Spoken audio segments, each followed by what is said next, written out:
Les nuits vous paraissent longues. Vous ressentez de la frustration, du stress, du mal à dormir. Vous êtes à bout.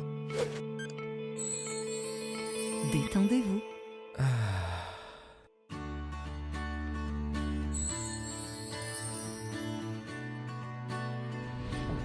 Réduction du temps d'endormissement, diminution des réveils nocturnes, relaxation. Une bonne nuit, ce n'est plus un rêve. Ce produit est un complément alimentaire sans dépendance disponible en pharmacie. N'hésitez pas à demander conseil à votre pharmacien. Mérinal, notre priorité, la qualité. Pour bien s'entendre, il faut bien s'écouter. Rendez-vous sur M, la petite radio du Grand Maghreb. Amis auditeurs du Café Presse Politique sur Radio M, bonjour, c'est le tourniquet, le présentateur change chaque semaine. Nous sommes en Algérie et nous sommes en situation révolutionnaire et donc depuis le départ en vacances de Khadridi, on a un présentateur chaque semaine. On va essayer de stabiliser ça. La prochaine semaine, ce sera peut-être Souhila Ben Ali encore une fois et alternativement Anna et ensuite on verra. Puis on fera un vote populaire pour savoir lequel doit regarder l'antenne jusqu'à la fin du mois de juillet. Bonjour mes amis donc du Café Presse Politique.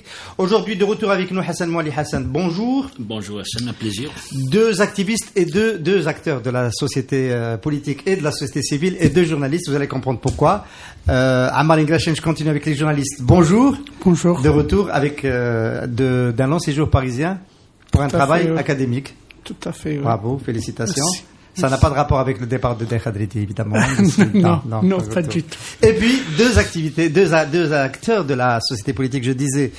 Sofiane Djilali, président de Djil Jadid. Sofiane, bonjour. Bonjour. Merci d'être venu au Café Presse Politique pour nous éclairer sur cette actualité abondante de cette semaine. Et pour la société civile, Tiziri Mames. Tiziri, bonjour. Bonjour. Merci, bienvenue. Merci. Nous allons démarrer avec l'habituelle image de la semaine. Hassan Mouali, qu'est-ce qui t'a marqué cette semaine? Politiquement, j'ai tellement d'images, donc je vais me cacher derrière le football pour dire la qualification de l'équipe nationale en quart de finale, c'était magnifique, hein, un joli match. Ouais. Voilà. Et c'est un événement politique aussi quand même. On a vu Belaïli faire un salut militaire, je ne sais pas si ça... Tizeli, l'événement de la semaine, l'image? L'image de la semaine, moi c'est une image que j'ai vue lors des marches et c'est ce que j'ai gardé de la journée de vendredi. C'est la dame du balcon blanc avec les drapeaux et qui arrosait la foule, qui rafraîchissait la foule. Ça, c'était une très très très belle image. Et c'est ça aussi notre révolution. Ce jour-là, il n'y a pas eu que la baston des flics, il y a aussi des très très belles images partout dans le pays. C'était le 5 juillet dernier, c'était la 20e du Harak. Sofiane Djilali, une image qui t'a marqué cette semaine? Eh ben, une image en double. Je rebondis pas sur le ballon, mais sur ce qu'a dit Hassan. Bien évidemment, la très très belle équipe qu'on est en train de voir et pour laquelle on souhaite tout le succès pour les prochains matchs. Mais juste en face, la mise en prison de Ould Abbas, c'est tout un symbole. Il a été secrétaire général du FLN. C'est les numéros 1 du FLN et de tout ce qui a constitué l'État ou le régime politique au moins qui se retrouve aujourd'hui à Al-Harrach. C'est quand même assez incroyable.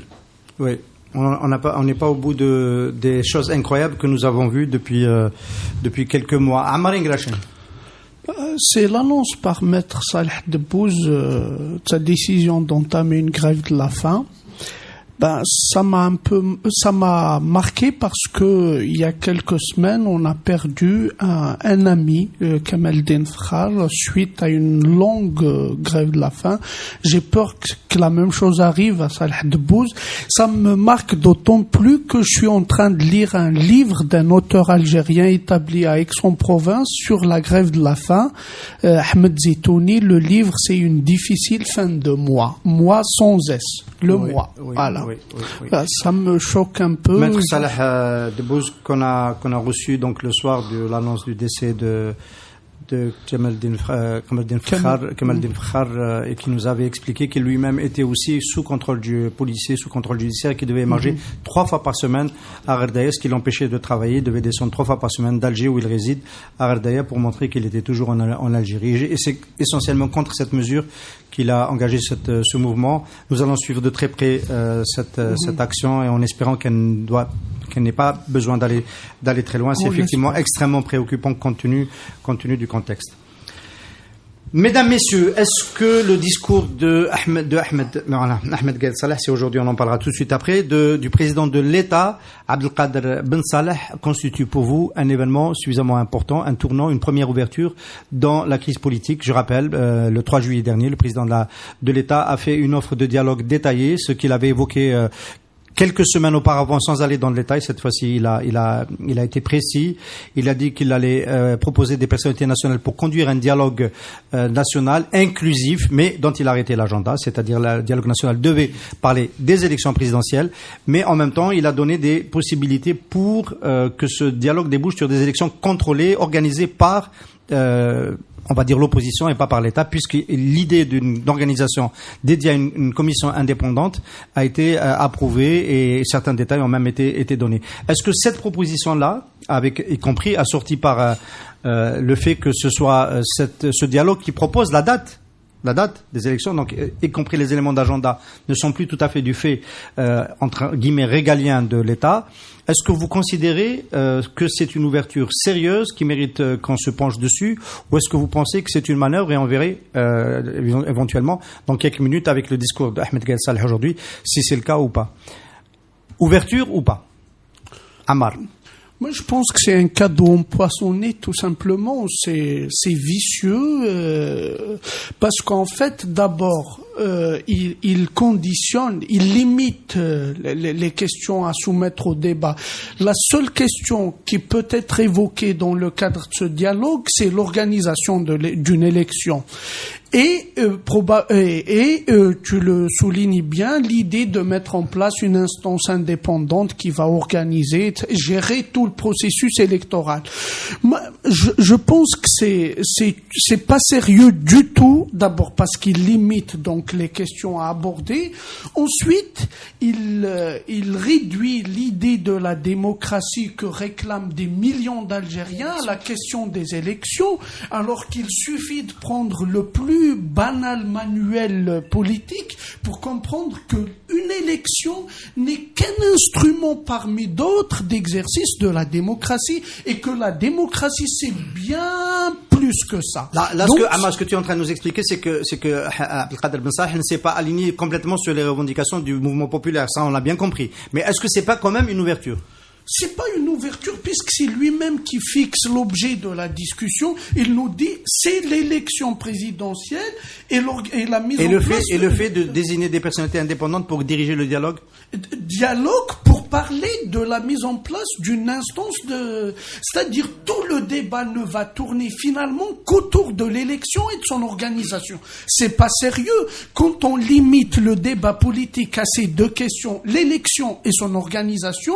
On sous-entend que tout le reste va bien, ce qui n'est pas du tout le cas. Sofiane Djillali, est-ce que tu émets les mêmes réserves que Ammar Ingrachen sur cette... Je suis plus nuancé. Dire que ce n'est pas sérieux de parler d'une élection présidentielle en Algérie, sachant comment se construit le pouvoir en Algérie, je pense que c'est aller vite en besogne. Si réellement, il y a des conditions, on arrive à une véritable élection avec tout un processus sous contrôle, avec une expression populaire réelle, je pense qu'on aura fait un pas immense. Et puis, à contrario, je vais vous dire, si M. Gaïd Salah se proposait de gérer un débat sur la Constitution ou sur la signification de la démocratie ou sur la justice, etc., on aurait dit non, parce qu'il n'est pas là pour construire l'Algérie de demain. Il est là dans une phase qui doit être courte, la plus courte possible. On parle de Gaïd Salah ou de Ben Salah? Bien sûr, de Gaïd Salah. D'accord. Oui, Ben Salah ne compte pas entre nous. Ben Salah n'est qu'une figure qui est mise au devant pour justifier les décisions de l'État au nom d'une constitution qui n'est plus du tout en application. Vous lui justifiez la constitution. un rôle politique, là, monsieur. Pardon? Vous lui justifiez un rôle Je politique. ne justifie rien, c'est le fait est ainsi. C'est Gaïd Salah qui décide et Ben Salah exécute. Voilà. Donc, on peut dire pourquoi vous voulez entraîner l'armée dans les méandres politiques, mais c'est la réalité. Il faut traiter les choses telles quelles. Je sais que lorsque auparavant j'avais dit il arrivera un moment où il faudra négocier avec l'armée. On a crié haut et fort pour dire « Ah, mais on est en démocratie, vous voulez faire intervenir l'armée dans le jeu politique. » Mais je vais pas discuter avec le voisin. Le voisin n'a rien entre les mains. Je vais pas discuter avec Ben Saleh en tant que tel. Il faut qu'il y ait une discussion avec ceux qui détiennent le pouvoir. Maintenant que ça se fasse par une commission interposée, je le comprends, parce que dans les formes... C'est ça que je voulais parler. C'est ça. C'est quelque chose qu'on doit accepter. Ça, on doit accepter, parce qu'on va pas demander à M. Gaït Saleh de venir s'asseoir autour de la table et de dire oui ou non, et de faire des concessions. C'est normal qu'il y ait, à travers des personnalités tout de même crédibles, qui puissent porter un peu la médiation entre chaque parti. Mais si on aboutit à mettre en place une véritable commission indépendante pour contrôler toutes les élections, mais c'est extraordinaire pour l'Algérie. Ce que l'opposition ne rêvait pas, même pas un centième de cela. Alors pourquoi elle l'a proposé on l'a proposé, ça David était en bonne place. Oui, en 2014-2015. On l'a proposé. Donc on en rêvait. Oui, on en rêvait, mais ce que je peux vous dire, que c'est très rapidement en 2017, ceux qui l'avaient proposé, la majorité d'entre eux sont partis faire l'élection sans cette commission, tout simplement parce qu'ils n'y croyaient pas. Voilà la vérité. Donc c'est un acquis. Mais bien sûr que c'est un acquis. Et un recul du pouvoir. Bien sûr que le pouvoir est en train de faire des concessions. Nous sommes en pleine négociation. Ça ne se dit pas. Ça ne se fait pas directement, mais par action interposée, c'est évident que nous négocions et que le pouvoir est en train de faire d'immenses concessions. Il faut voir les choses avant le 22 février. Qui pensait voir Saïd Bouteflika en prison? Les principaux responsables de la sécurité du pays se retrouvent en prison. Les premiers ministres, au pluriel, non seulement Ouyahia, mais aussi Sellal, mais aussi Youssef Yousfi, aujourd'hui même, qui a été premier ministre par intérim durant l'élection de 2014, et puis toute une brochette de ministres, et tous les hommes d'affaires tout autour. Donc on ne peut pas dire qu'il n'y a rien. Il se passe des choses, mais comme c'est un effondrement de régime, il n'y a peut-être pas de fracas, mais il y a des choses incroyables qui sont en train de se dérouler. Donc ce n'est pas toujours très intelligent d'exiger tout à la fois, parce que le pays n'est pas en mesure aujourd'hui de mettre en place une démocratie telle que nous le voulons. Parce qu'une démocratie, comme le disait si bien Ammar, c'est pas seulement une élection, c'est pas aussi seulement une constitution, c'est aussi une culture, c'est une expérience, c'est un certain nombre de choses qui s'accumulent.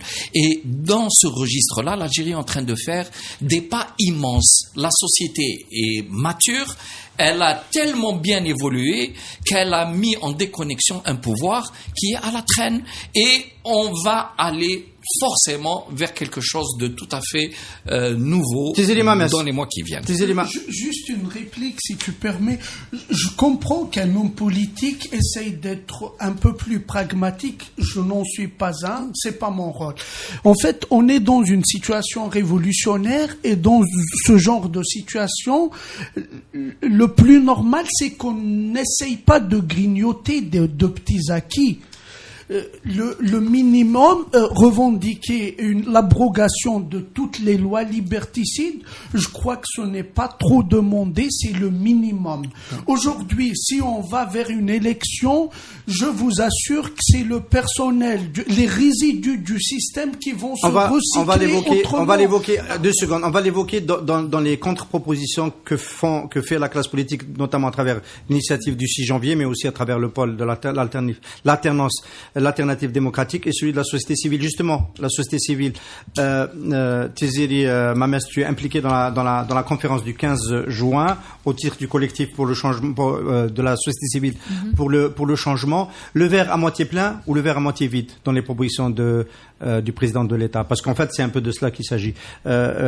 Immense recul et donc peut-être immense acquis, ou peut-être juste petite ouverture qui mérite qu'on la regarde ou pas. Avant de rebondir sur ce que vient de dire M. Djellali, moi j'aimerais bien qu'on m'explique où est l'ouverture. Je peux l'expliquer. Avant le discours de Abdelkader Ben Saleh, oui, il y avait une offre de dialogue sans aucun détail. Oui. Le 3 juin, Abdelkader Ben Saleh dit: on instaure une commission, oui, voilà l'agenda. Est-ce que c'est en faveur on instaure une commission politique avec des personnalités indépendantes, oui, voilà oui, son non, agenda. On a tous lu et une organisation, on donne l'organisation d'une élection présidentielle à une instance indépendante. Ça n'existait pas avant. Oui, mais il faut y croire encore. Pardon? Il faut encore y croire. C'est-à-dire que ça, c'est la bonne une foi, mauvaise proposition. foi. Non, sa bonne foi, mauvaise foi, c'est dans la réponse. Vous allez nous le dire. Mais l'offre dans le texte, elle existe. Bah, l'offre existe, je veux bien. Ça fait longtemps qu'ils nous font des propositions. Non, celle-là est nouvelle. Là, elle est pas ouverte, elle est cadrée elle déjà. Elle est nouvelle. Le 3 juillet, il y a une proposition jdida. Oui, il y a une proposition jdida. On a déjà parlé de dialogue, c'est pas la première fois qu'on parle de dialogue et ce n'est pas la première fois que Ben Saleh parle de dialogue. Maintenant, il a parlé d'un dialogue qui est conditionné à l'élection présidentielle, c'est-à-dire que l'offre de dialogue ne concerne pas la crise politique, ne concerne pas l'Algérie de demain, mais elle concerne exclusivement l'organisation des élections. C'est-à-dire que elle s'adresse déjà à des personnes qui veulent Je peux poser la question différemment? Si l'État renonce à travers la parole de Ahmed Gaïd Saleh, oui, portée par le président de l'État, a renoncé à organiser des élections lui-même et à donner ça à une commission. Oui. Et si le dialogue national considère que, ok, on prend cela, mais le premier vote, c'est un référendum sur la Constitution. À partir du moment où le vote n'est pas organisé... C'est pas le sujet, monsieur Hassan, c'est pas le sujet. Non, mais le principe du vote est abandonné, c'est pas l'État qui l'organise. Ce n'est pas le sujet, encore une fois. Le sujet, c'est la crise politique. C'est ça le sujet. C'est la crise de légitimité. Est-ce que Ben Saleh est légitime pour venir parler à l'opposition ou là pour choisir qui est légitime pour dialoguer avec lui? Au nom de quoi il va le choisir? Alors, je pose la question. Excusez-moi, je réponds juste à ce que vient de dire M. Dans la plateforme Djilali. du 15 juin, plateforme du 15 juin, la société civile propose qu'on nomme des personnalités nationales. Qui les nomme?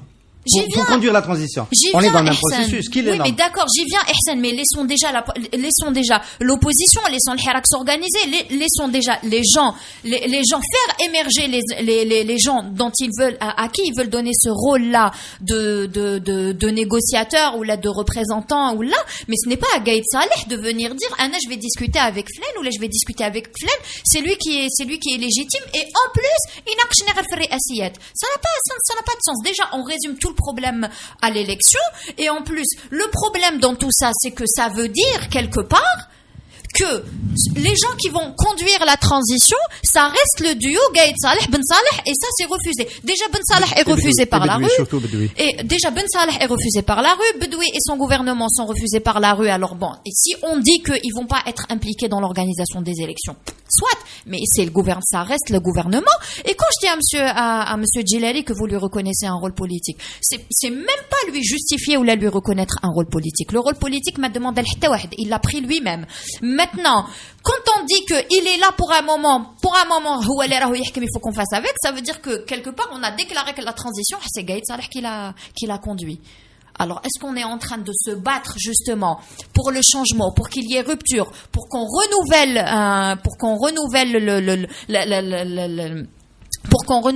le système de gouvernance TANA et on accepte que le centre de pouvoir soit chez Gaïd Saleh ou chez Gaïd Saleh via Ben Saleh.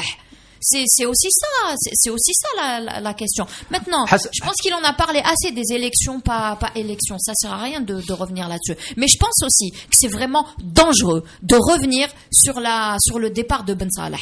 Ça fait partie des revendications populaires. Là, quand on tourne le dos à la rue, c'est très très dangereux. On peut pas venir prétendre parler au nom de la rue et lui tourner le dos dans ses revendications. Hassan Mouali, le départ, est-ce que quelque part dans l'offre de Ben Saleh, il y a quelque chose à prendre qui ferait que Ben Saleh pourrait continuer à rester à condition qu'il engage une vraie transition? Alors oui, justement, je suis complètement d'accord avec ce que dit Djilali.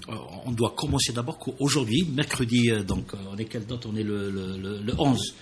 C'est le deuxième jour, c'est le premier jour de l'illégitimité entre guillemets de Ben Saleh. Il faut bien qu'on le dise. On est censé avoir une élection présidentielle ou un président nouveau aujourd'hui, ou une période de transition pilotée par une personnalité, des personnalités, peu importe. Mais Ben Saleh devait être aujourd'hui président du Sénat, continuer mais il est encore le chef de l'État. Donc personnellement, je ne me permettrai pas de parler d'une prétendue proposition de Ben Saleh. Qui il est, Ben Saleh? Ben Saleh, il est président du Sénat. Il n'est plus légalement, constitutionnellement, même si on a trouvé une argutie constitutionnelle tirée par les cheveux, qui lui permettait, en vertu d'une fatwa constitutionnelle, de rester au pouvoir, mais il est mal placé. Je repose ma question alors dans ce cas-là. Si d'autres personnes doivent conduire la transition, qui les nommerait? Là, c'est un problème. Comme il faut débattre. C'est pour ça qu'il faut débattre. Il faut inviter les partis politiques. À la limite, on peut accepter plus facilement qu'il y ait une négociation entre l'opposition et le président de l'État. On va rester pour le moment sur le président de l'État, pour nommer les personnalités, pour choisir ensemble les personnalités qui vont conduire le dialogue national, lequel dialogue national peut décider, on peut après faire exploser. Les limites, tout peut arriver. On peut faire avancer le cadre. Que de rester sur, peut-être, moi, je joue mon rôle, je le dis à nos amis, donc, qui nous suivent sur le Café Presse Politique. Je suis en train d'essayer de traquer un peu toutes les possibilités dans l'offre politique. Est-ce que aujourd'hui, c'est pas quand même une offre qui permet de sortir de l'ornière? Pour moi, c'est le péché originel. Le fait que Ben Salah reste au pouvoir, reste à son poste, c'est un péché originel et il fausse complètement le processus. C'est pour ça que ça me gêne. Ça me gêne de parler de l'offre de dialogue de Ben Salah, alors qu'en vérité, elle n'est pas nouvelle, cette offre. Rappelez-vous la conférence nationale à laquelle avait appelé l'ex-président Abdelaziz Bouteflika. C'était exactement ça. Dialogue national, instance indépendante comme l'a réclamé l'opposition. Tout ça a été promis par Bouteflika. Donc, à la limite, le nouveau régime n'a fait que recycler. Il a emballé une proposition qui existait déjà en mars dernier, que Bouteflika a miroité au peuple algérien, sans clair. Pas dans ce niveau de détail. Si, instance indépendante. Donnez l'organisation du processus de A à Z. Oui, l'instance, elle était souveraine. Vous pouvez... on se souvient du fameux communiqué. Elle n'existait pas à ce niveau-là. Oui. Attends, j'ai pas fini. Donc pour moi, Ben Salah, il est disqualifié. Gaïd Salah aussi est disqualifié. Il est disqualifié parce que, de par son statut, même si c'est le maître à bord actuellement en Algérie, tout le monde le reconnaît, mais même quand il fait son discours, il est à son 32e ou 33e discours, il est de fait, ne me parlez pas de l'intrusion de l'institution militaire dans les affaires politiques. Elle fait de la politique par excellence. Gaïd Salah, c'est le vrai chef de l'État en Algérie, et là, son discours, il devient de plus en plus arrogant, de plus en plus menaçant. Je ne vois pas comment les partis politiques puissent donner suite à cette offre de dialogue entre guillemets de Ben Salah qui est inspirée par Gaïd Salah. Est-ce que c'est vrai? Une seconde. Est-ce que c'est vrai? Est-ce que je vous pose la question à tous, est-ce que réellement vous pensez qu'elle est inspirée par Ben Salah, Gaïd Salah? Je me pose la question parce que quand j'écoute et là, c'est une transition vers un deuxième point.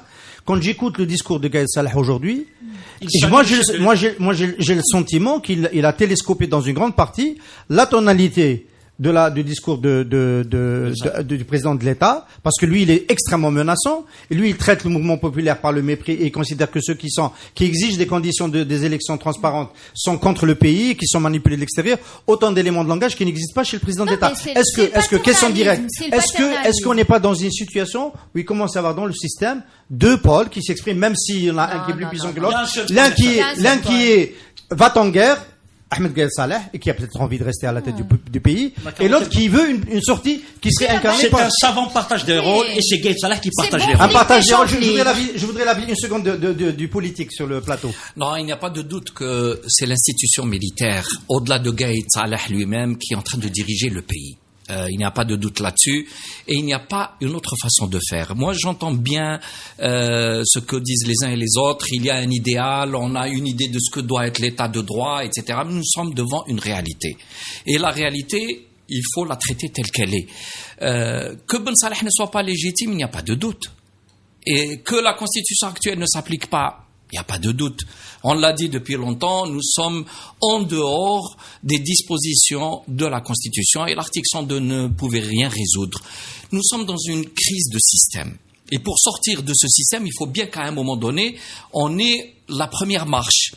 Gaïd Salah n'est pas bon. Ok. Qui peut lui dire, monsieur, prenez les valises et vous partez? Enfin, il y en a plein qui lui disent, mais... Non. On le lui dit dans la rue. Le mouvement populaire. Dans la rue. Ok. Mais on peut le dire ici aussi. Mais qui a les moyens pour lui imposer le départ et nommer quelqu'un d'autre à sa place. Il y aura bien. Qui a parlé Qui est la classe politique? De quelle légitimité? Mais qui a parlé de démission de Gaïd Salah? Mais on est... Non, et qu'il soit neutralisé. Que Ben Saleh lui-même n'est pas légitime. Ok. Il part. Qui nomme un président de l'État à sa place? Qui? On nomme des personnalités. Qui nomme? Est-ce que l'opposition est en mesure de dire je suis une alternative, j'ai la majorité du peuple, je représente le Hirak? Je suis désolé, personne ne représente le Hirak. Et il n'est pas... Absolument pas. Et il n'est pas possible de faire représenter le Hirak comme si qu'il devenait une structure d'un parti unique. Les gens confondent. Le mot peuple est très beau. Il y a, sur le plan affectif, on est d'accord. Mais le peuple, il est divers, il est variable, il a des positions multiples. Et c'est l'essence de la démocratie. Sauf si on doit la renier. Et démocratiquement, quand vous descendez dans la rue, vous allez avoir toutes les tendances. Alors, qui peut dire « moi, je représente la majorité » C'est pourquoi on a créé le concept de démocratie avec les urnes. C'est pour qu'il y ait, on dégage une majorité palpable, réelle. Maintenant, si nous refusons les urnes, qu'est-ce qui reste? Par la force. Avec ce système, vous allez aux urnes avec Mais ce système dit... Moi, je suis maintenant dans une situation telle que le plus vite possible, faites l'élection. Vous vous entendez comment vous la gérez, vous vous entendez sur la date, et moi, je remets les clés au prochain président. Vous le croyez? Non, je ne crois rien du tout. Je ne crois pas. On va l'évoquer en deuxième partie. Attendez, on va évoquer. Voilà. Et il faut mettre des préalables et il faut avoir des garanties. Donc les préalables, il faut les exprimer. Nous, on a essayé de les exprimer par rapport aux arrestations totalement inacceptables. C'est pas des préalables, ça. Ah bon? Non, c'est quoi? Des mesures d'apaisement, c'est pas des préalables. Mais les mesures d'apaisement, c'est pour rentrer en dialogue. Nous avions dit qu'il fallait ouvrir les médias. Qu'il fallait arrêter de harceler les uns et les autres par la justice et à partir de ce moment-là, aller dans un dialogue avec des intermédiaires qui soient crédibles, authentifiés, des personnalités connues. Alors une question directe. Et à ce moment-là, inscrire à l'ordre du jour le départ du gouvernement Bedoui. Pourquoi inscrire le départ du gouvernement Bedoui dans le dialogue et pas avant? Tout simplement, c'est pour pouvoir dire par qui le remplacer. Parce que si vous exigez le départ de Bedoui avant de dialoguer, eh ben Bedoui s'en ira et on nous ramènera n'importe qui. Il faut pas qu'on ramène n'importe qui. Eh ben voilà, mais pour ne pas ramener il faut participer. Donc il faut exiger un dialogue. Non. Est-ce que c'est une question qui s'adresse aux autres. Si on part de cette logique-là, est-ce que la première chose à faire, si on est dans la logique d'accepter la main tendue, entre guillemets, autour d'un agenda qui est défini à l'avance, la main tendue du président de l'État, est-ce que la première chose, ce serait pas pour l'opposition, notamment celle, on va en parler en deuxième moitié d'émission, qui a été à Nbenyan le 6 juillet dernier, est-ce que la première chose, ce serait pas d'exiger une négociation sur l'identité du panel qui va conduire le dialogue national? Moi, je pense que les personnes, c'est pas du tout très important. Même le fait que Ben Salah et Gaïd Salah restent, c'est pas un problème. C'est une illusion qu'on se fait en considérant que ces personnes règlent. En fait, c'est le contenu de l'offre faite par Ben Salah qui pose problème. C'est une offre qui nous dit, il y a un seul problème en Algérie parce que eux ils considèrent il y a crise quand il y a personne pour distribuer les dividendes. C'est ça la crise pour eux dans leur logiciel. Mais pour nous, il y a un autre type de crise très profonde. Donc, eux, ils considèrent que le seul problème, c'est le fait qu'il n'y ait pas de président légitime. Donc, il faut aller le plus vite possible à une élection. Et quand on aura un président, il va tout régler, les problèmes de tous les Algériens, etc. Mais ça, pour nous, c'est faux. Parce que d'une part, si on organisait une élection dans les conditions actuelles, il n'est pas du tout certain que les partisans de la démocratie obtiennent plus de 10% des suffrages. Je vais vous dire pourquoi. Parce que ce n'est pas la question de quand on nous parle là de tu viens sur le terrain يقول لك خايف بالصندوق. Quand on parle de la liberté d'expression, ce n'est pas le fait de dire tout ce qu'on veut dans un journal. C'est aussi le fait de pouvoir créer son journal, de pouvoir créer sa chaîne de télévision, de pouvoir accéder à des financements. Au pouvoir actuel de régler ces problèmes-là. Mais c'est très simple. Aujourd'hui, qu'est-ce qui pose problème? La conférence de Ain El-Benyan, qu'est-ce qu'elle a dit? Elle a dit libération des médias. Mais excusez-moi, qui est-ce qui les médias sont ligotés comment en Algérie? Ils sont pas ligotés par les humeurs des dirigeants. Ils sont ligotés par des lois. Le code de l'information, ce n'est pas une vue de l'esprit. Il faut abroger cette loi qui empêche la liberté d'expression. On dit libérer le champ politique. Le champ politique n'est pas verrouillé par les humeurs de Ben Salah. Il est verrouillé par une loi. Cette loi, il est très simple. Ben Salah peut demain l'abroger. Si Ben Salah veut qu'on aille vers des élections réellement, il faut qu'il abroge toutes les lois qui empêchent les Algériens de s'organiser. On va aborder les contre-propositions. Ça, c'est dans les contre-propositions. Dans les contre-propositions. Moi, je voudrais quand même dire un mot du cas Ahmed Gaïd Saleh. Ahmed Gaïd Saleh a fait aujourd'hui un discours très dur dans lequel il s'attaque à nouveau au Hirak de manière extrêmement menaçante. Pour lui, les gens qui ne revendiquent Doula Madaniya ou Doula Askaria sont quasiment des traîtres au pays. Il attaque les gens qui veulent des conditions pour aller au vote en disant qu'ils veulent retarder au maximum et donc ne pas revenir à la légalité constitutionnelle. Il est toujours dans un schéma de solution constitutionnelle. Il est violent contre le mouvement populaire, avec des menaces, à peine entre les lignes. Contre la classe politique aussi. Voilà, contre la classe politique également.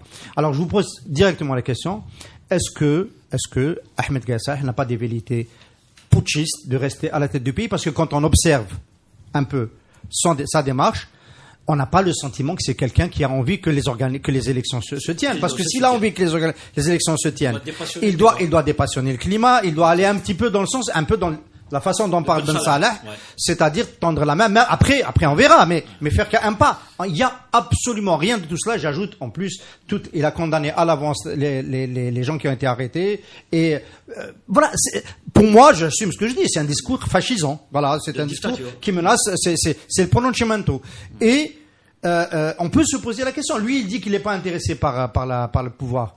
On l'a vu en costume cravate ces dernières semaines, quelquefois faire asseoir son premier ministre à côté de lui, comme s'il était président. Question directe, est-ce que Ahmed Gaïd Saleh n'a pas des velléités de devenir le patron indéfini de ce pays? Est-ce qu'on doit le croire quand il dit que c'est pas le cas? Moi, je pense qu'il est déjà président de fait. Non, pour la durée. Président de fait, il l'est. Au-delà, faire durer cette situation. On est tenté de croire que, contrairement à ce qu'il dit dans ses discours, qu'il faille absolument organiser cette élection présidentielle le plus tôt possible, en vérité, peut-être ça l'intéresse pas d'organiser une élection présidentielle qui pourrait, d'une manière ou d'une autre, échapper à son clan, au système et tout ça. Donc, peut-être récupérer le pouvoir, créer un tel climat insupportable dans le pays politiquement, avec son discours menaçant. Il est clivant aujourd'hui. Personnellement, j'ai eu peur en lisant la teneur de son discours. Donc, à un moment donné, il va y avoir une telle crispation politique dans le pays et on sera dans l'impossibilité même de mener ce débat et il va faire valoir un article de la Constitution, je crois que c'est le 28, état d'exception, un truc comme ça, pour prendre pour de vrai le donc pouvoir. C'est un risque. C'est un risque parce qu'un chef d'état-major, un patron de l'armée ne doit pas parler comme ça selon moi. On ne doit pas menacer des compatriotes, on ne doit pas diaboliser les partis politiques, on ne doit pas se substituer à la justice pour condamner par anticipation des prévenus qui peuvent valoir une défense et tout. Donc, les élus. Oui. Le discours est clair aujourd'hui. Il est en train de jouer, il est en train de faire du pourrissement, tout simplement. Ce n'est pas l'attitude de quelqu'un, d'un chef d'État ou là d'un homme en qui les pouvoirs sont concentrés et qui veut trouver une solution. Il n'a pas du tout cette attitude-là. Il est en train de jouer la division. Il veut diviser la rue avec les histoires de raya, drapeaux et les arrestations, parce que ça divise quand même. Il veut diviser la classe politique avec les affaires de élection le plus rapidement possible et dans les conditions actuelles. Donc c'est vraiment pas l'attitude de quelqu'un qui veut aller vers une solution constructive. Maintenant, moi je me pose pas la question de lui personnellement, mais les gens qui sont là avec et derrière lui, qu'est-ce qu'ils cherchent en fait? À quoi ils sont en train de penser? Est-ce qu'ils sont conscients de ce qui est en train de se tramer et de l'état dans lequel ils peuvent ça va au mur? Ça va au mieux. Est-ce qu'ils sont conscients de ça? Sofiane Djilali, Jil Jadid fonctionne aussi un petit peu en think tank et réfléchit un peu sur l'avenir. Est-ce que vous avez intégré aussi cette hypothèse de la tentation putschiste Absolument. de l'armée et Bien, de Ahmed Gaïd Saleh? Bien entendu, parce que, et il aura le beau rôle, Gaïd Saleh. Il dit, moi je dis, allez-y aux urnes, laissez le peuple choisir, je vous propose, faites une commission indépendante, réglez-la à votre convenance et je remets les clés de la République au prochain élu. Voilà ce qu'il dit. Maintenant, en face, on lui dit, non, le préalable, l'armée dans les casernes, Ben Saleh s'en va, Bedoui s'en va, tout le monde s'en va, et donnez-nous le pouvoir, on veut pas d'urne. Bon, ça n'ira pas. Voilà. C'est un peu le remake des années 90 où on dit à l'État, donnez-nous les armes qu'on vous tue. Hein, ça revient à ça. Donc, il y a des moments où il faut être raisonnable. Il y a maintenant un État qui est là. Nous sommes devant un effondrement d'un régime dont plusieurs dizaines sont déjà en prison. Et on risque d'aller vers une situation incontrôlable. Il est évident que l'armée, vu sa situation, ne va pas lâcher le pays comme ça dans l'aventure. Il est normal qu'ils aient la tentation de contrôler ce dépassement ou ce changement de régime. Et qu'il lâche ça dans la rue, comme ça serait totalement irresponsable. Maintenant, Gaïd Saleh, lui, dans sa tête, ce qu'il réfléchit, bien entendu, il veut contrôler le processus.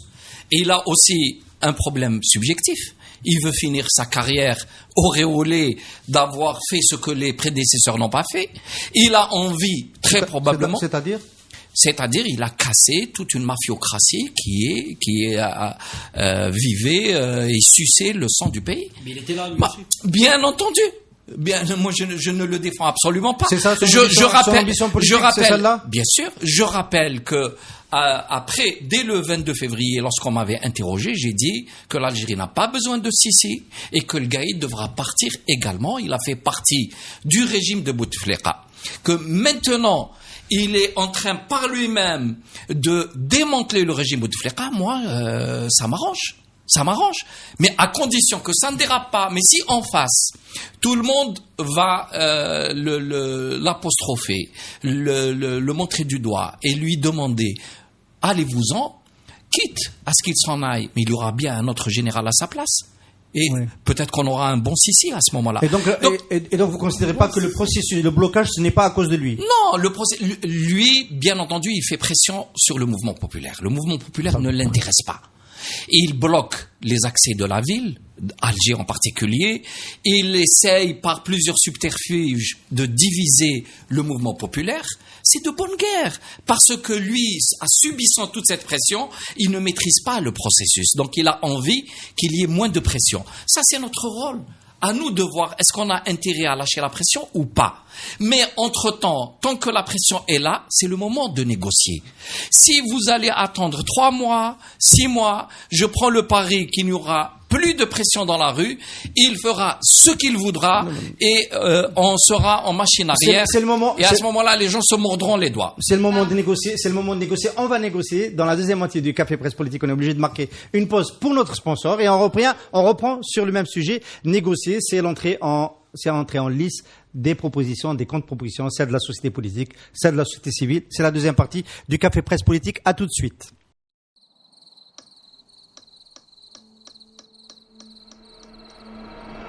Les nuits vous paraissent longues, vous ressentez de la frustration, du stress, du mal à dormir, vous êtes à bout.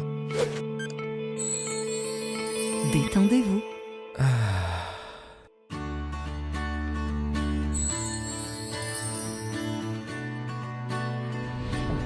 Réduction du temps d'endormissement, diminution des réveils nocturnes, relaxation. Une bonne nuit, ce n'est plus un rêve. Ce produit est un complément alimentaire sans dépendance disponible en pharmacie. N'hésitez pas à demander conseil à votre pharmacien. Mérinal, notre priorité, la qualité. Amis auditeurs, nous sommes de retour dans le Café Presse Politique pour cette deuxième partie. On a fini sur le terme de négociation parce que il est question aujourd'hui d'essayer de dialoguer et d'aller vers une solution politique pour sortir de l'impasse dans laquelle nous nous trouvons. Le 6 juillet dernier, autour de M. Rahabi, s'est tenue une conférence, un forum du dialogue national qui était supposé nous proposer une plateforme de transition, une plateforme. Le mot transition n'est pas utilisé. Vous êtes quelques-uns à avoir participé, à avoir intervenu dans cette conférence sans nécessairement valider cette feuille de route adoptée. Est-ce que l'opposition, je pose la question directement à Tizili qui a participé pour la société civile, enfin qui était représentée par Tzeli pour l'initiative du 15 juin, est-ce qu'on peut considérer que c'est le début d'un processus qui peut nous amener demain à parler d'une même voix, société civile, société politique face aux offres politiques du pouvoir? Bon, moi je considère pas que c'est l'amorce. L'amorce c'est plutôt la conférence du 15 juin effectivement qui a rassemblé le maximum d'organisations et d'associations. On peut rappeler qui elle a rassemblé, parce que moi ne s'en souvient pas nécessairement bien. Alors l'intersyndicale, Jamaïat al-Amal, Jamaïat al-Ulama al-Muslimin, le forum civil autour de Nada coordonné par Monsieur Arar, et aussi le collectif des dynamiques de la société civile pour le changement démocratique. Donc dedans il y a de tout, toutes les idéologies, toutes les tendances. Donc on a beaucoup travaillé pour arriver à cette plateforme là du 15 juin. C'était très très difficile d'arriver tous à parler d'une même voix. Donc on l'a fait. On peut comprendre que ça puisse être plus difficile pour les politiques de le faire parce qu'il y a forcément des visées électoralistes derrière, mais la crise est telle que je pense qu'il faut être dans une démarche où on met de côté les prétentions électoralistes pour essayer de tous travailler ensemble pour sortir un texte vraiment unitaire pour la sortie de crise, parce que sinon il n'y a aucun rapport de force qui est créé avec le pouvoir, et le pouvoir en ce moment c'est pas vrai, il est pas en train de faire des concessions, il est en train d'arrêter les gens, il est en train de foutre les gens en prison, il est en train de faire preuve de violence envers le Hirak, il est en train de menacer. C'est ça aussi, le discours qu'on a eu aujourd'hui, c'est menacé. Donc quand on parle des concessions, il faudrait peut-être qu'on se rappelle les 50 personnes qui sont en prison, et Monsieur Bourga'a aussi qui est en prison. Sinon, pour la question des élections, oui, il arrive à diviser sur la question des élections. Mais qu'est-ce qu'on veut au final? Monsieur Djilali a parlé des années 90 et de fait de ne pas reproduire ce qui s'est passé. Oui, ne reproduisons pas, parce que ce qui s'est passé dans les années 90, c'est que les gens qui voulaient prendre le pouvoir étaient des gens qui menaçaient l'opposition, alors que la démocratie, déjà, ce n'est pas les élections, c'est d'abord les libertés, ensuite les élections, et on ne refuse pas les élections, on refuse les élections présidentielles dans les conditions actuelles, ou fait aqrab waqt pour les paraphraser, parce qu'elles ne font que reproduire le système. Mais on peut aller vers d'autres solutions. Il y a des solutions intermédiaires. On peut le même jour élire un président et une assemblée.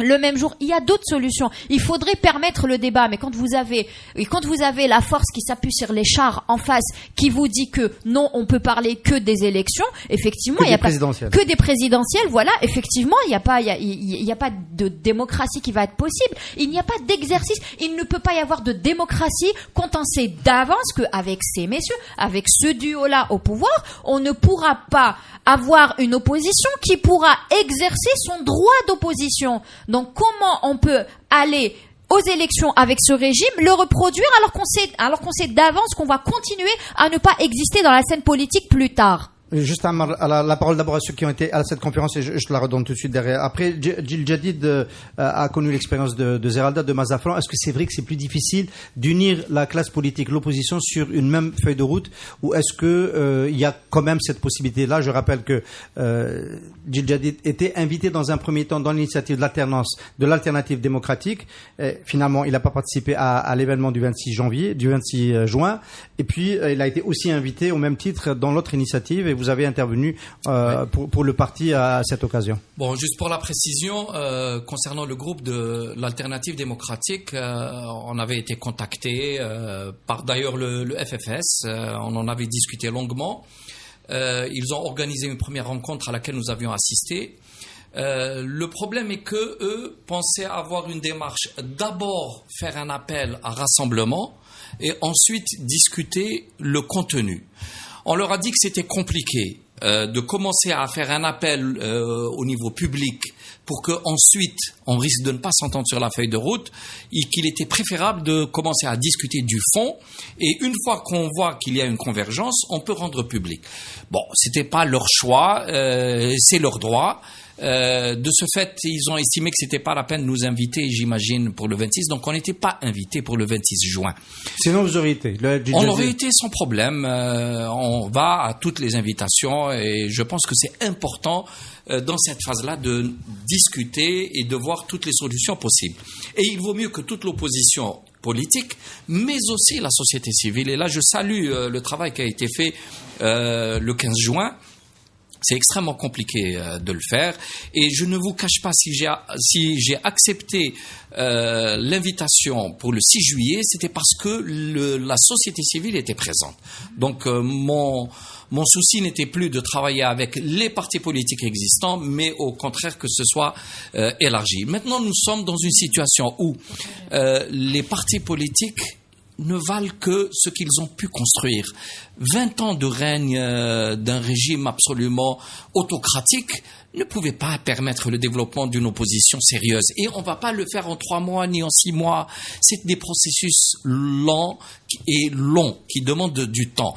Donc nous sommes dans une nouvelle dynamique. On va subir des contre-coups. Il va y avoir des avancées et des reculades. Mais l'important aujourd'hui est d'aller vers une solution discuter et négocier, y compris éventuellement pour exiger des amendements de loi, ce que nous-mêmes avions proposé dans notre plateforme. Qu'une fois le dialogue démarre, nous inscrivons à l'ordre du jour non seulement le départ et le changement du gouvernement, mais aussi les amendements des lois qui sont bloquantes pour le processus. Et aussi, il faut intégrer l'idée qu'un président de la République qui viendrait, et notre proposition est que tous les candidats signent à l'avance une charte d'engagement pour immédiatement engager un processus constituant. L'Algérie a besoin de 5 ans pour refaire ses institutions, revoir le fonctionnement de l'État, remettre sur pied une véritable démocratie. Et ça, on ne peut pas rester 5 ans sans aucun pouvoir légitime, parce que qui, entre-temps, gère le gouvernement? Qui, entre-temps, gère les deniers publics? Qui va engager l'Algérie sur la scène internationale? Donc, le mieux est de réamorcer une légitimation et de continuer l'œuvre avec une possibilité d'arbitrage légitime. Alors la même question peut-être un peu pour Ammar Ingrachen, le 6 juillet, le début d'un processus ou plutôt déjà une concession trop rapidement concédée au pouvoir? En fait, déjà, le postulat de départ des gens qui ont participé à cette conférence est faux. Ils considèrent que le système s'est effondré, ce qui n'est pas du tout le cas. En fait, il y a eu l'arrestation de quelques figures emblématiques du système, c'est vrai, mais les conditions qui ont permis l'émergence de ces gens-là, les canaux par lesquels ils sont passés sont toujours là. Donc le système est intact. Tous les mécanismes de fonctionnement du système sont parfaitement les mêmes depuis 62. À ce jour, ils n'ont pas changé d'un iota. Mettre Toufik ou Saïd Bouteflika en prison, c'est vrai, pour le cirque, c'est intéressant, mais politiquement, ça ne veut absolument rien juste dire. Une parenthèse, hein, j'en profite pour dire que TSA est toujours suspendu. Il était suspendu sous Bouteflika en octobre 2017. Absolument. Il est suspendu aujourd'hui sur nos réseaux pour la continuité. Bon. Donc, moi, personnellement, je considère que on peut dialoguer avec Gaïd Salah et même Ben Salah, il n'y a aucun problème. Ils ont proposé la mise en place d'une commission qui va être gérée par des personnalités indépendantes. Il y en a, c'est possible, sauf que, à mon avis, il ne faut pas du tout réduire l'objet de discussion à la seule question des élections. Il faut, dès le départ, commencer quelques amendements, d'abord de toutes les lois qui bloquent l'organisation politique du pays, la liberté d'expression. Ce n'est pas discutable. Ce n'est pas possible. Il faut d'abord démanteler ce qu'il y a d'absolument autocratique dans le système actuel. On ne peut pas aller embrasser quelqu'un qui tient, je ne sais pas, une arme c'est pas possible. Il faut démanteler ces instruments de répression qui permettent le maintien du système actuel. Et dans un deuxième temps, je pense qu'il ne faut pas être naïf et faire confiance à ces gens-là qui nous disent on va mettre une commission indépendante qui va organiser des élections. Il faut la constitutionnaliser. J'ai lu attentivement le discours. Ben Salah a dit qu'on peut conjuguer les missions de cette commission avec ce qui existe. Mais c'est pas suffisant. Il faut carrément constitutionnaliser. Qui peut la constitutionnaliser maintenant? Ils n'ont pas le droit de toucher à la Constitution et il ne faut pas le leur permettre. Moi, je ne vois aucun problème à ce que des Algériens, des hommes politiques réunis dans le cadre d'une commission proposent des amendements et qu'on organise un référendum, par exemple. Mais il est hors de question d'aller vers des élections présidentielles sans démanteler les instruments répressifs de l'État, du système actuel. La nuance, c'est peut-être est-ce que ça peut se faire dans le dialogue ou pas. Hassan Mouali, pourquoi tu es pour le maintien du gouvernement bedoui? Je ne suis pas pour du blague. Ah voilà, je voulais juste m'assurer si tu suivais. Voilà. Est-ce que le fait que M. Rahabi, le lendemain du 6 juillet, ait mis comme condition le départ du gouvernement bedoui, ajoutant un petit peu aux autres conditions qui ont été faites, fait que tu regardes autrement cette initiative du 6 juillet? J'ai plein de choses à dire sur l'initiative du 6 juillet. C'est vrai qu'à un moment donné, il faut dialoguer. On ne doit pas diaboliser le dialogue. C'est toujours bien d'échanger entre Algériens parce qu'on a l'habitude. On a malheureusement une culture du non-dialogue. On se parle pas à nous les Algériens. C'est pour ça. Très souvent, il y a des malentendus. Il n'y a pas de. Quand on discute, on découvre qu'on peut s'entendre. C'est devenu ami avec un syndicaliste et même à Badjara. Voilà. Oui. C'est grâce au dialogue dans la société civile. Absolument. Donc, par définition, on est tous d'accord pour le dialogue, mais il y a, comme l'a dit Ahmad, il y a des conditions psychologiques, j'allais dire, politiques et psychologiques, qui doivent précéder l'ouverture d'un dialogue. On ne peut pas laisser le gouvernement bedoui avec ses ministres qui appartiennent à l'ancienne, ce qu'ils appellent l'Aïsaba. Moi, j'aime pas ce mot, l'Aïsaba, parce que c'est tout le monde qui est dans l'Aïsaba finalement. L'ancien régime qui est du même système actuellement. Le gouvernement, il est là. Ben Salah, le président, il est là. Les lois. Après, les mesures psychologiques. Est-ce qu'on peut envoyer tout ce monde en tôle, y compris un homme comme Bourga, même s'il a fauté, je ne sais pas, à 87 ans, un moudjahid, psychologiquement... S'il a fauté, il n'a pas fauté. Il a le droit, attendez. Je ne suis pas en train de... Non, ici, ça c'est dit CPP. Dire, c'est une opinion. Que l'ANP, l'ALN, c'est une opinion. C'est une opinion, ce n'est pas passible de prison. Absolument. Qu'on s'entende bien parce qu'on dit fauter, parce qu'on là on se met du côté du bon cœur.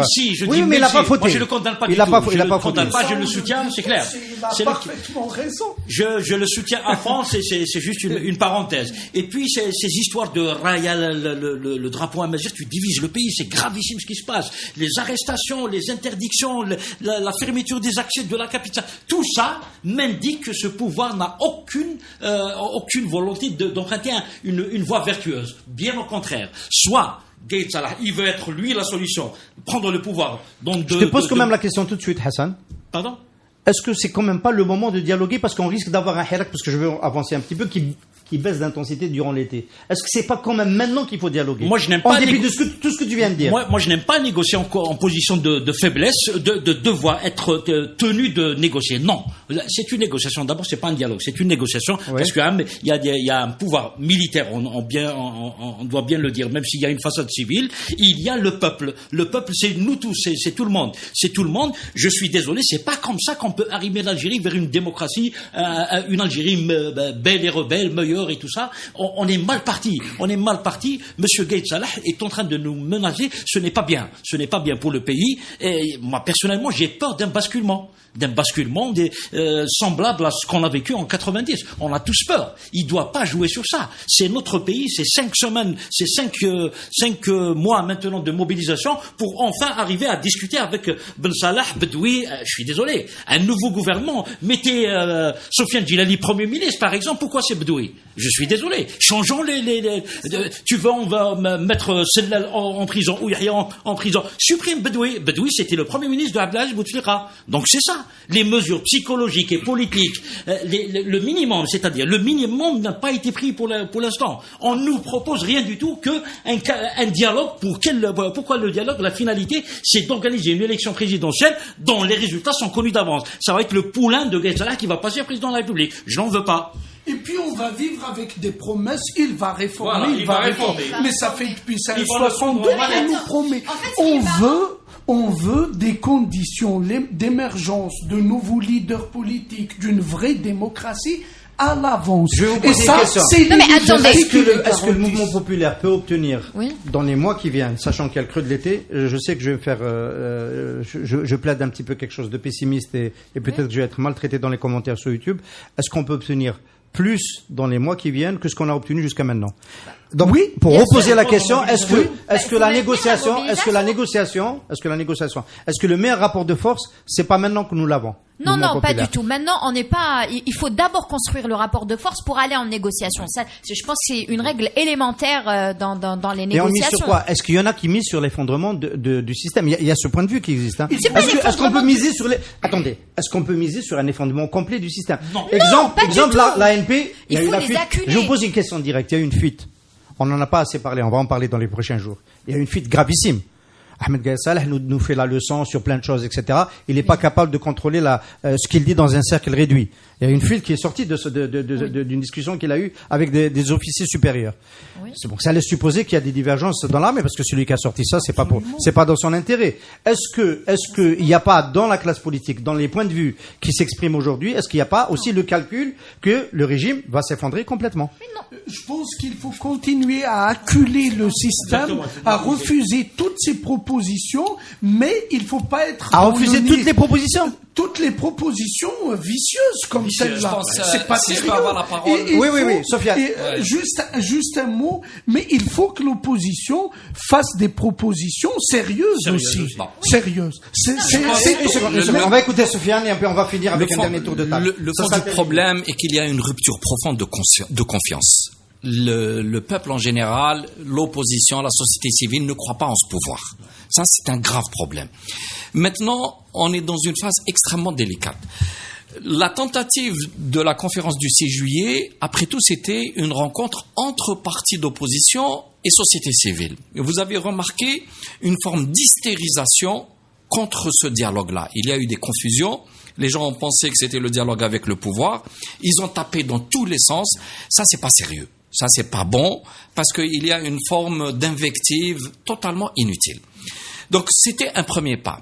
Ce dialogue, c'était pour essayer de s'entendre sur une démarche commune pour pouvoir ensemble porter une parole face au pouvoir, le cas échéant, s'il y a négociation. Ces négociations, on est en droit de réclamer ce qu'on veut.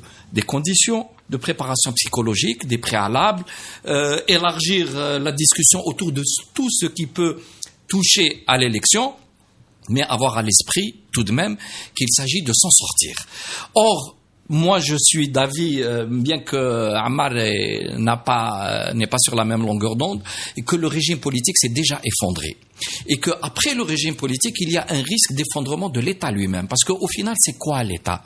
Lorsqu'il n'y a plus, on n'accepte plus l'autorité ni de l'administration, ni des services de sécurité, et que l'armée sera obligée d'intervenir, là, il y a un grave dérapage. Moi, j'ai entendu, ou j'ai lu ce matin, un leader politique parler de préparer la désobéissance civile.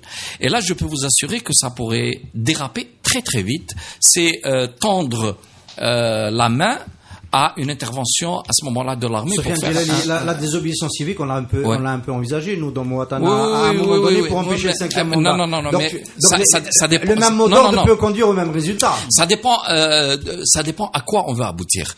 Moi, je rappelle simplement que le mouvement populaire peut y croire, hein, et peu on en fait un cheval de bataille.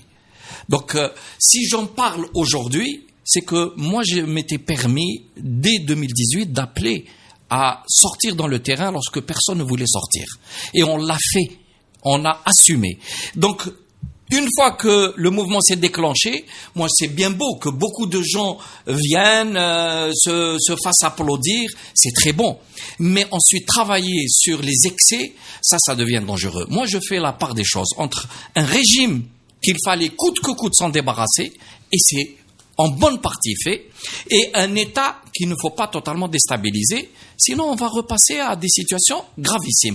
Donc à nous d'évaluer. Ça c'est à des gens raisonnables, à des hommes raisonnables qui peuvent faire la différence et ne pas tomber dans un piège où on va regretter d'avoir été dans l'excès. Le régime s'est déjà effondré et il ne faut pas en faire plus.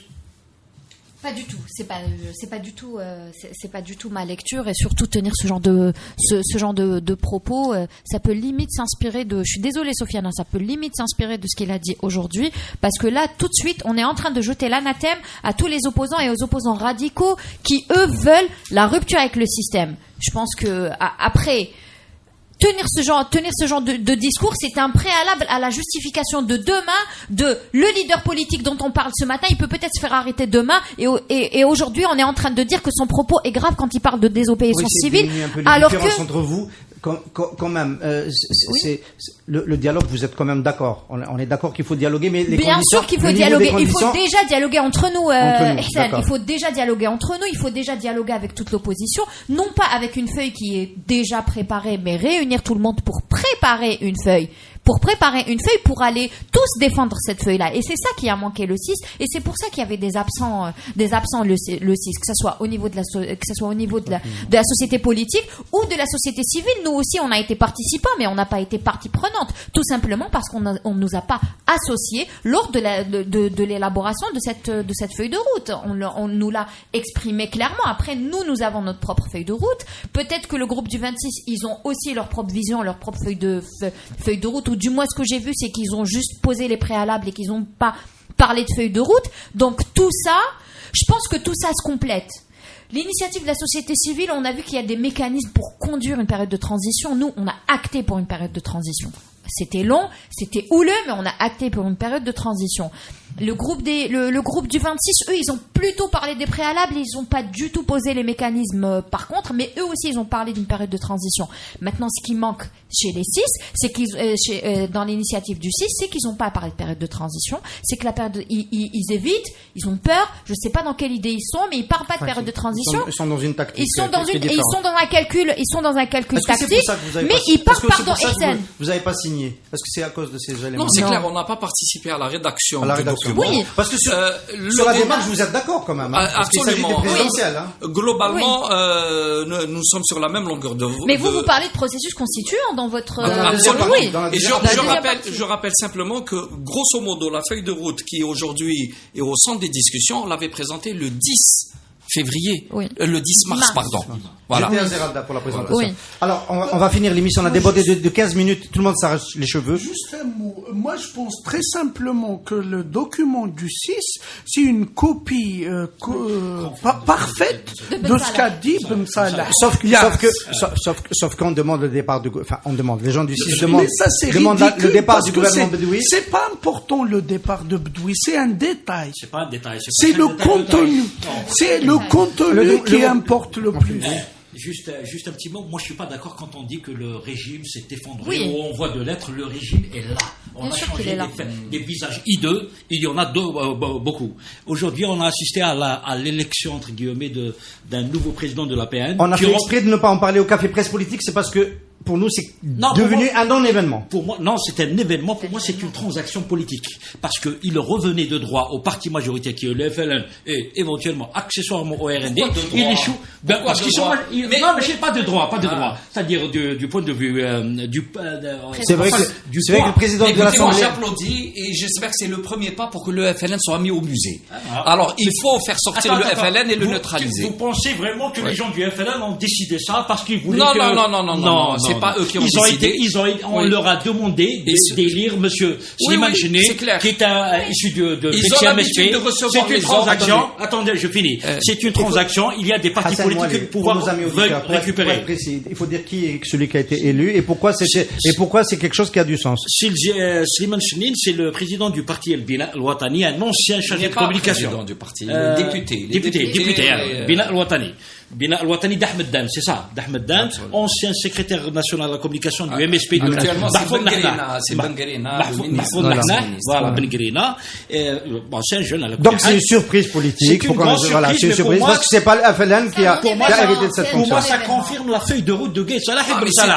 C'est l'élargissement de la base. Ça aurait pu être un autre point d'ordre du jour aujourd'hui. C'est l'éviction du FLN et du RND de la symbolique. Mais si, c'est une éviction. C'est une éviction du FLN. Symboliquement. Par le FLN. Non, il a reçu instruction. Non, on va, bien sûr. Hassan Djellali et Sofiane Djellali, on n'a pas suffisamment les détails sur comment ça s'est passé. Est-ce que c'est le fruit d'un accord tactique entre les groupes? Est-ce que c'est un deal? Ou est-ce qu'il y a eu un vote de barrage pour empêcher le FLN de continuer à occuper le perchoir? On en saura plus la semaine prochaine. C'est très perturbant quand même qu'on ne condamne pas fermement la culture du téléphone encore aujourd'hui. Qu'on passe encore des affaires pour mettre Flen à tel poste. Mais c'est le système qui fonctionne comme ça, tu vas pas changer. C'est le système. Pas applaudir, il n'a pas changé, c'est le système. Mais écoutez, mais si je comprends bien, vous défendez le FLN? Vous auriez voulu que le FLN soit... Non, vous voulez qu'il y ait Djemiri à la tête du FLN? Non, personne ne déplore.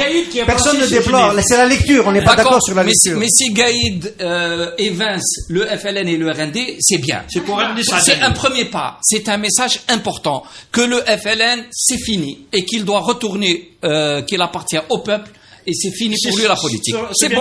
Moi j'applaudis. Je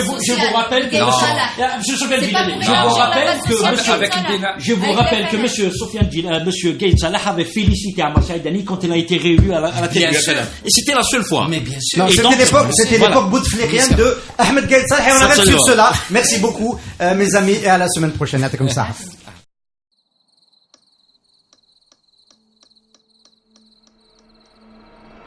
Les nuits vous paraissent longues, vous ressentez de la frustration, du stress, du mal à dormir, vous êtes à bout. Détendez-vous.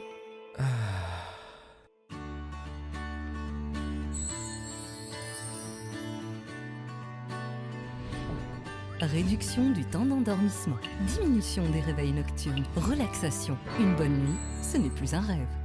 Ce produit est un complément alimentaire sans dépendance disponible en pharmacie. N'hésitez pas à demander conseil à votre pharmacien. Mérinal, notre priorité, la qualité. Pour bien s'entendre, il faut bien s'écouter. Rendez-vous sur M, la petite radio du Grand Maghreb.